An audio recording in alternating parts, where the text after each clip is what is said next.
Hey guys, it's Dr. Jacquie here, and I have on set with me again Homestead Poppy, also known as Alex Del Rosario.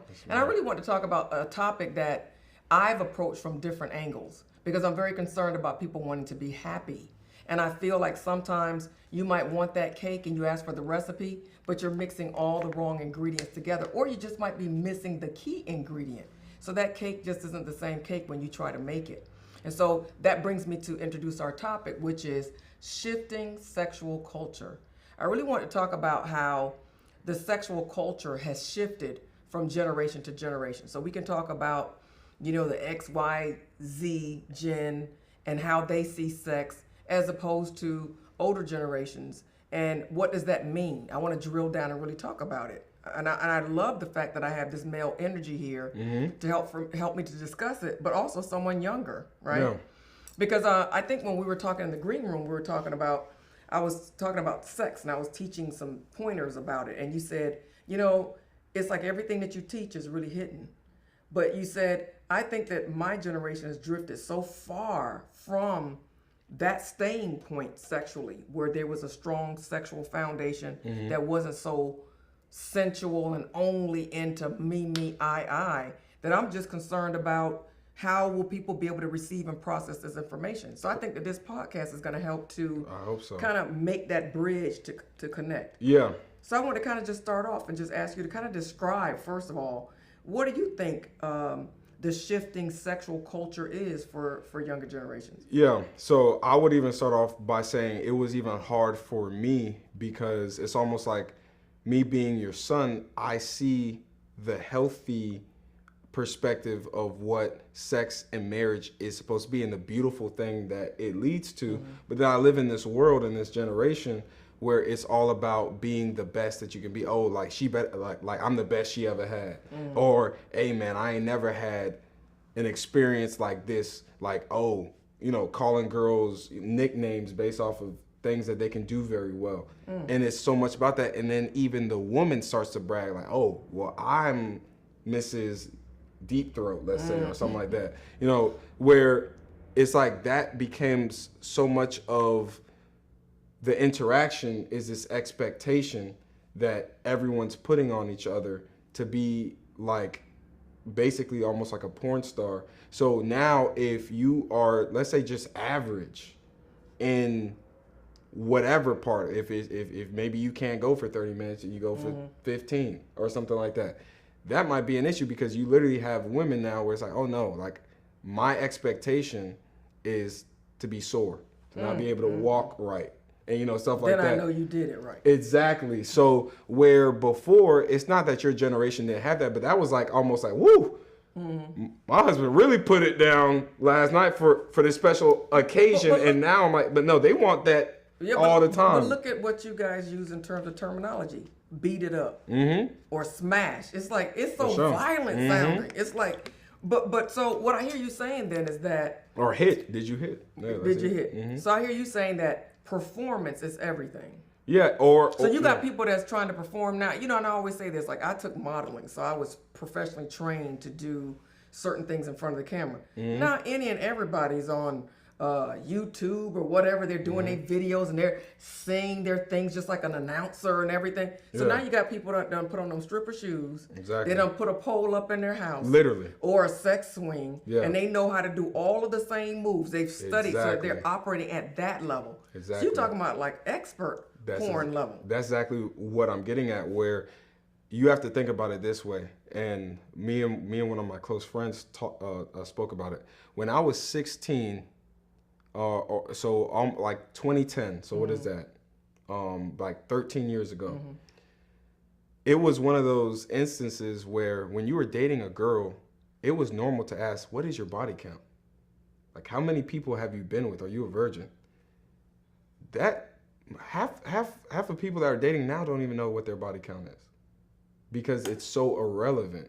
So that's what I'm saying. It's like people got to the place where that's not even something that you would ask someone while dating. Because they don't even care anymore. Because it's not even a factor. And it's not looked at derogatory because, hey, no, I expect you to be the best that I've ever come into, and she's expecting you to be the best. So it's almost like one of those things where it's like, why wouldn't you have experience? How are you going to be the best at something without experience?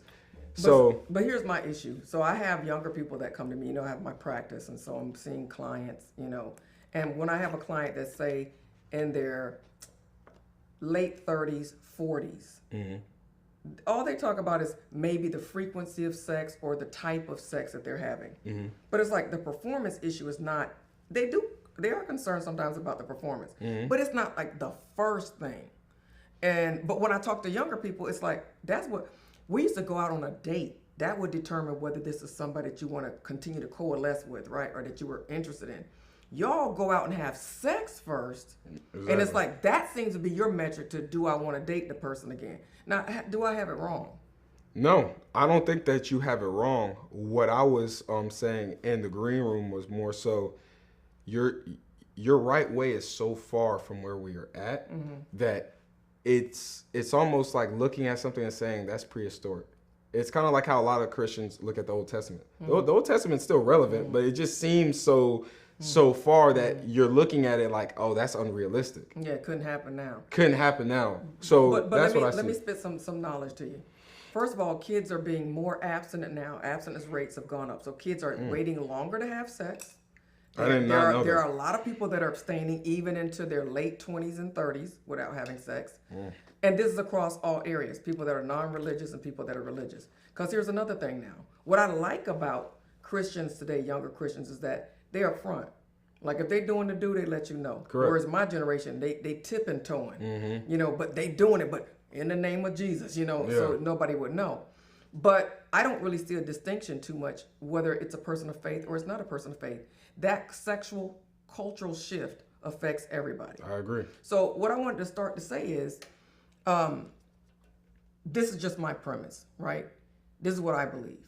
I believe that the younger generation is concerned because they don't have the skill sets to negotiate marriage. They also don't have the trust that's necessary. If you look at your generation, a lot of them are concerned about working for big corporations. They don't trust the way that their welfare is going to be taken care of. But I see that translating across the board. In relationships, it's almost like everybody wants to stay surface. Correct. They're not interested in really drilling down so that you can tap into, they call it hitting pay dirt when you drill for oil. When you hit the substance of oil where your investment is now going to start to pay off, that's called pay dirt. You drill until you hit pay dirt. It's the same thing for marriage. You drill down until you hit that place called pay dirt. And when you hit pay dirt, now you have something that's going to feed your life, your family, your marriage, and your relationship forever. But your generation, they don't know that that's an element that's vital.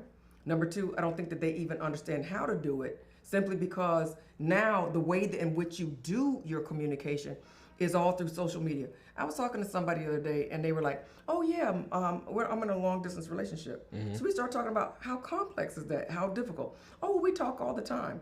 So then I talked to her about, how do you talk? She meant I follow him on social media, or he texts me.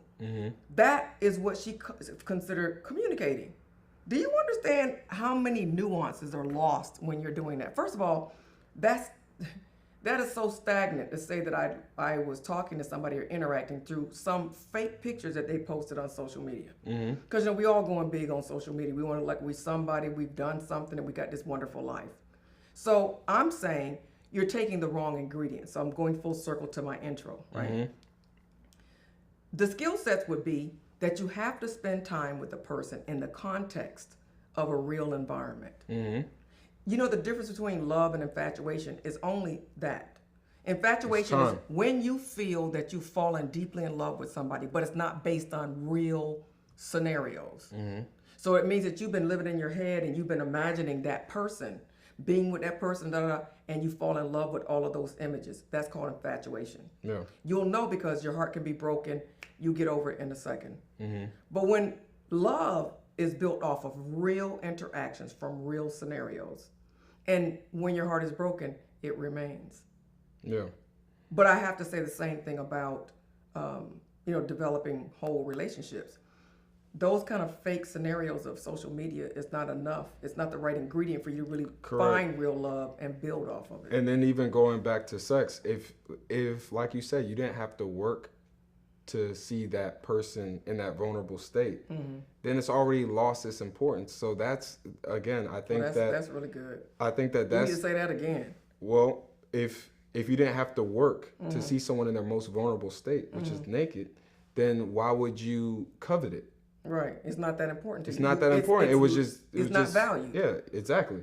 So then, but then when you make this lifelong commitment called marriage, and now you're having issues there, the issue was how it started. And then and literally from that, it's just compounding into a bigger issue, a bigger monster. And now it's a full off thing that you have no congruence with your mate now. But if you go back to the root, you were wrong to begin with. Yeah. And it's something different in, oh, we didn't wait till marriage, but I had to take this girl out 8 times. It took 9-10 months. I was continually pressing, and there was so many times we said, oh, like I knew she wanted to, but she didn't. Why? Because she valued herself. So, and it also goes both ways. But like I said, when now it's something about, oh, well, I like this and I like it done like this, so I like you. Yeah, you're already cute. Yeah, we already are friends. Me and you just talked on the phone all day. So now it's like, okay, but now let's see how you are here. And it's like, you don't understand that that's such a normal thing now. So culture is all the way over here, that what you're saying, that looks antiquated. Or it's like, wait, I have to take her out and do all this other type of stuff to earn that? Why? Did so-and-so have to do that for them? So then why would I? But here's the thing about it, though. I think everybody's in the pursuit of happiness. All of these people that are so far removed, that are in this sexual cultural shift, they all still trying to find somebody. 100%. I'm on a plane in the middle of the night and all the lights are off in the cabin. And what is the attendant trying to do? She's reaching across the man trying to sleep next to me to ask me, how can she find the right person? And I hear that question all the time with single people. So I think that if people are motivated and really want to be happy, which I believe we're all in the pursuit of, I'm saying these are the wrong ingredients to get in there. I agree. And that all you have to do is just begin to apply the right ingredients. And the right ingredients are, you need to seek a relationship that you can drill down into until you hit pay dirt. So then let me ask you a question, Doc. So if the answer has never changed, but now you have a generation that views the answer as wrong, how do we get, because the answer is never going to change. Exactly like what you're saying. Education. That's what we're doing with this podcast. We give them the 411, give them the information so that they can hear it and understand, oh, this is what I'm doing wrong. I love that book that Steve Harvey wrote, because what he did in that book is he was really trying to break the code so that people understood. You mean think like a man? Think like a man. What did I say? No. Yeah, I didn't say the book. Yeah, exactly. But yeah, in that book, he broke the code. And so I just feel like with everything, we need to be educated. And I think that once you tell people, even if they don't know it and it's foreign to them, when you hear truth, something inside of you connects with it. Even though you didn't know that that's what it was, but something inside says, yeah, that's right. I think that the hardest thing for my younger generation is what you're talking about requires faith. The reason why I'm going to say that it requires faith is because there's so many people that say, oh, well, what's the difference in getting married and shacking up? Because one requires faith of, oh, I've never lived with this person, but I'm going to get to know them so well that I'm going to be willing to make a lifelong commitment to them. So those are skill sets. So what I'm saying is I feel like my generation is less faith-based, where it's so logical. See, that's why everyone's getting themselves into these similar situations, because they're going off of logic, but that logic runs out at a certain point. I'm gonna add something to you. So you're saying it's faith. I'm gonna say it's skill sets. Okay. So they lack the knowledge and the skill sets to know that I just need to get to know the person, and these are the important things that I need to know about them to figure out, are they a good fit for me? Then they wouldn't have to have the sex first. Then the other one is that I feel like a lot of times it's the desire to want the thing that's enough to put you in position to do what you need to do. You wanted to run track, so you did all kind of strenuous things because that was your end goal. Very true. If somebody's end goal is to find a good mate, to listen to what I'm saying that you need to be doing is not a big sell. Correct. And then I agree with that 100%. The only thing that I will say is that like running track, like some of the things that you said, if you really truly desire it, you already know that you're going after something that is hard to obtain. There's only 5% of all athletes make it to D1, the level. So I knew that when I decided to run, and that was my goal. So exactly like what you're saying, there's not a bunch of amazing, ready to go, dream-worthy type of men out there and women. So you have to understand that you're gonna have to reject most of what comes your way. So it's similar. Like I can look at my teammates when I was running out there because their best is not the level that I can go to. So I think that the hardest thing too is, I'm gonna go back to saying faith, because you have to have faith in order to understand that I might meet 10 women that I think could be the right match for me, and all 10 might be not the right match for me. So but I have to go in faith to understand that one day, if I stick to these skill sets, I will find that person. So let's talk about the skill sets. Okay. Because I think that most people are operating off of fear. Remember I talked about your generation, they don't trust. The other word that goes along with not trusting is that I fear. So I'm fearful that somebody's gonna hurt me. I'm fearful that things are gonna happen to me. First of all, we got to just come to the consensus that it's okay. Life, pain, and suffering is your tuition for life. That's number one. So say it again. Pain and suffering is your tuition for life. So you're gonna have to pay that. We all do. That's good. So we got to start with that, that we accept that. So then that gives us the ability, the latitude to be willing now to apply our skill set. What do you need to know? First of all, I need to know me. I need to know who I am, and I need to know where I'm going. So that's number two. The first one I said was getting over fear, right? The second one is that I know who I am, what I want, what I don't want, where I'm going, where I'm not going. Because then it makes it very easy for me to figure out, are you the one, or shall I look for another? Because if you're not going in the same direction that I am going, if your core values do not align with mine, it becomes a lot simpler to figure out, are you the one, or shall I look for another? The third one is me knowing all of those there's 7 constructs of compatibility. It's how do I see myself being married in the future, my marital roles, what kind of role? Now, if I want to be a career girl and you're talking about you want a traditional wife, I already know, you ain't the one. I ain't got to drop no panties to figure that out. That's done in a conversation. Yeah. Number 2, morals and values, like I said earlier. Our core values, do they align? You know, are you into drugs? I'm not into drugs. Jesus is first for me. Is he first for you? If that's not the case, you're not the one. Third, family. What is your idea about family? You know how many people I counsel in my practice where they didn't talk about that one of them might not have wanted kids. Can you imagine, you know, married this heifer and now she's talking about she don't want any kids? Yeah, that's insane. It's like, how do you get married to somebody and you didn't know that? Yeah. So then let me ask you something, Doc, because I love what you're saying. But this just came into my mind that, because this is a reality that certain people have. Let's say that you're equally yoked, as the expression goes, with your faith, right? So like, oh, she identifies as a woman of God, I identify as a man of God. But let's say, I love what you always have said. I don't know if you said it on this podcast, but everyone comes with baggage. So what if some of people's baggage is addiction to porn, is certain things that they know from their faith and just from common sense, this don't serve me, but this is coming with me. And then that other person might say, hey, my husband ain't addicted. You know, like my dream person doesn't come with that type of baggage. But that doesn't mean that that person can't become that thing for you. So I think that those are the little intricacies that can tie people up. It's like, no, he's a beautiful guy. He's a this and that, blah, blah. But he does have this coming along with him, because I'm sure that, you know, even in your own relationship, there's some baggage that came with Pops. Absolutely. There's some baggage that came with you. But here's the rule. You don't marry a project. Correct. So he might have some baggage, but he can't be a project that I got to work on trying to get him to where he needs to be. I got to help him to. So what does that look like in a real life example? Let's say porn, because everyone that I know from my generation has watched porn or frequently does that, especially with men. But here's the thing: you got to know what comes with porn. Correct. That means you're gonna have some sexual dysfunction. Mm-hmm.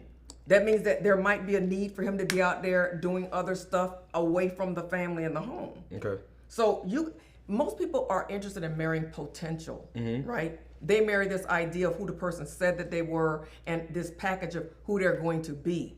You can't marry potential because potential is just that. It's the power, the energy to become, but it's not actual. So you have to decide when you're looking at this person, am I okay if they never get off porn? If they never change, is this the person that I can say yes to? Because the reason why we also have a lot of divorces because we all go to the altar and say, I take them, better or worse, and all that, rich or poor. We all have like a period, a colon, ... except for if that Negro cheats, except for if they mama get in our business. You really should be. It's an absolute, for better for worse, and it has to be that both parties are equally committed to that. Because I can be committed. This is the bad thing about marriage. The only thing that I don't like about marriage. I thought that it was something I could put on my back, and as long as I'm committed, I could carry it. But the truth of the matter is that's really a fallacy. If I don't marry someone that feels the exact same way and brings the same level of fire and commitment to it, they could just say, well, I'm not gonna, I'm not gonna try. So what are you gonna do? You're relegated to whatever the level is of their effort or ineffort. Yeah. I guess the only question I would have is I feel like certain people's baggage turns into a project. So like for instance, let's say you have abandonment issues. I could know that you have that baggage because I know that you don't know your father. Right. But I might not know what project that turns into during a committed relationship. But you should know though. Okay. See, this is what I'm talking about why people have problems. There's no discussion about stuff like this. Because if you tell me somebody has this father issues or abandonment issues, I can tell you what kind of person they're going to be. They're going to feel insecure in their relationship. There's things that you're going, and then you got to look at, are they a direct communicator or are they passive aggressive? Because if they're passive aggressive, this is the kind of person that just one day you come home and the house is empty. They packed up their bags, they've taken whatever they're going to take, and they're out. Never gave you any signs that this was like to this point of reckoning. Okay. That's a passive aggressive person. A person that is not passive aggressive might be very insecure in the relationship. They might be very needy. They might be very controlling. And so you need to look at, and this is something now with the advent of technology, Google it. Yeah. So then let me ask. And then see what this person fits into so that you know what you're walking into. So it sounds like communication is almost the primary skill set. So even going back to sex. So let's say I and my mate are from this generation where we never learned about no abstinence till marriage. We lived for our own fleshly pleasures and we don't even know how many people we've been with, and we're into all type of stuff sexually. All right, so now even if we have a Dr. Jacquie who's doing this podcast, giving us these keys, what does that look like for us? Because we might be in a place where we feel that we want all of these things together because our natural mind is telling us, hey, we are compatible here. You are my friend. Like, I do trust you. I do this and that. But sexually, I feel like my dream is this. Sex dream. Yeah, I have a sex dream that now I am tying to my dream of a husband or of a wife. Now what does that look like? Because they have the proper communication, but now there's a improper anticipation and because of that you're now completely fine with committing to this person, but as time goes on it's like the elephant in the room gets bigger and bigger, and it's not because there's not communication, it's just that there's someone that's expecting something from their own fantasy / dream that they think they can work towards, that isn't lining up. So now you're having a marital problem based off of a sex issue. But here's my question for you, though. Or in response addiction. to that. How is it that sex got to be at the top of the list? Because every marriage has some other problem that they're working on all throughout the arc of time. Yeah. So why is it that sex should be treated any differently than all the got other it. problems? I got it for You have to work it out. For my generation, there was an ongoing joke. I don't know if it's still being said, but where men and women, I've heard both of them say this. Oh, I like getting into fake arguments just for the makeup sex. So what I'm telling you is the reason why sex is that high is because that's how people continue on through their problems. Okay, all I do is I tell people this. When they tell me stuff, I say, how's it working for you? I agree. If it's working for you, this is not my personal story. I am speaking for the community. Yeah. No, listen, because I am married. I don't want none of these snippets going out like, dog, Alex going through it. I am good. I'm all right. Listen, I'm trying to speak for y'all. Let's just do that right now because I didn't like how it was feeling in my own head. I was listening to it like, hold up. There's a camera rolling. They might think that you got these issues. I am good. No, maybe I'm straight. Maybe. No. Under the hood, you need to check out. No. Because I just thought about it. I'm like, man, I'm really going hard. No. But this is a really good point, though. This is an extremely good point because I just think that who told you that sex should be the most important, and who told you that you're not supposed to have sex problems? Almost all couples, it's unusual to have a couple that doesn't have sexual issues at one point in their marriage. I didn't know that. Honestly, I It could be after you have your kids that y'all were on it.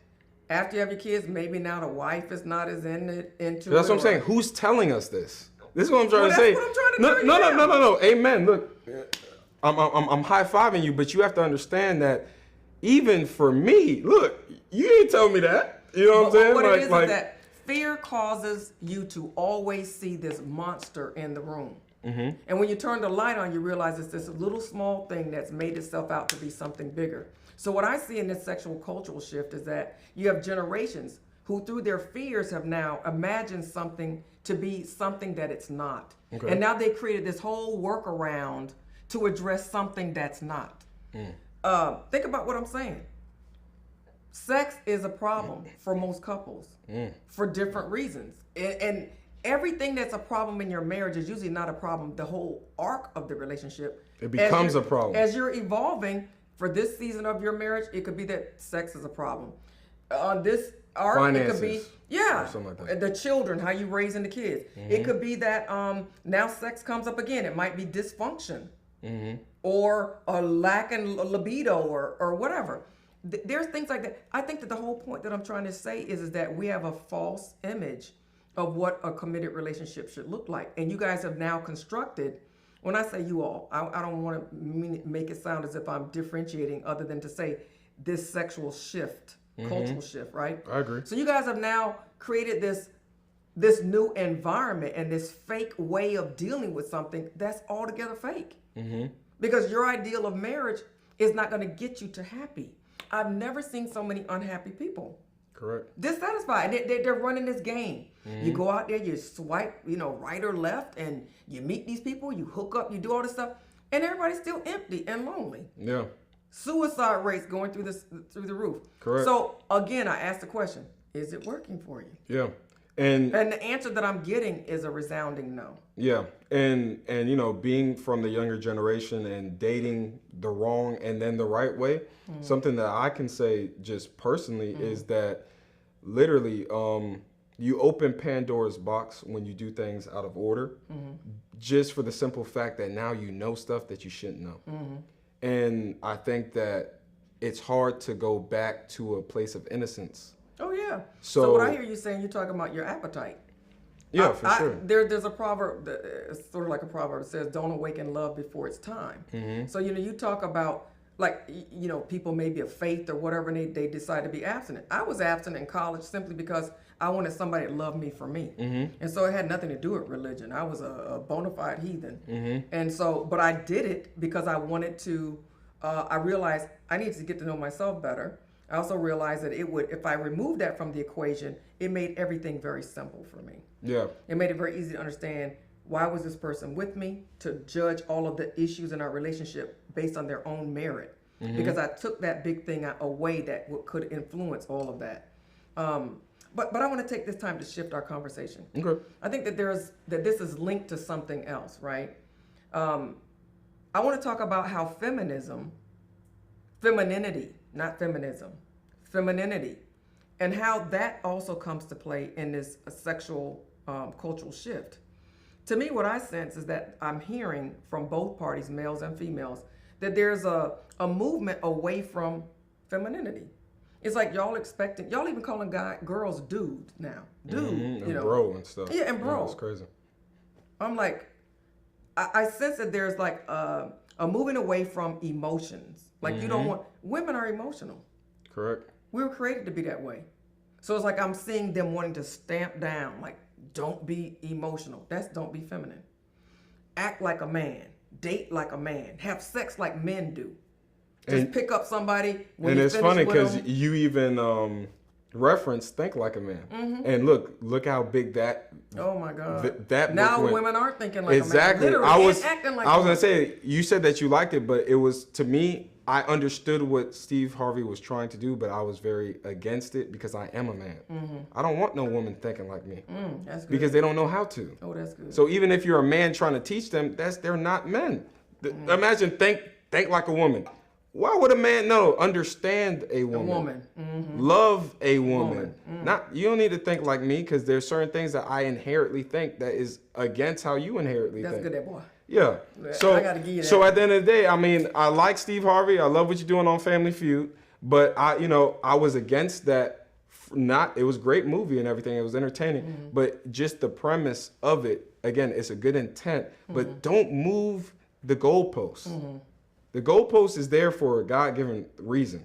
So my thing is educate, like what you said, educate people to be able to coexist with men in a healthy way. Don't try to inherently brainwash someone to do something that's best for one side. Because a relationship is a man and a woman, or in these days, a woman, a man, and a man, whatever. But either way, like in the heterosexual sense, a man doesn't need to think like a woman, and a woman does not need to think like a man.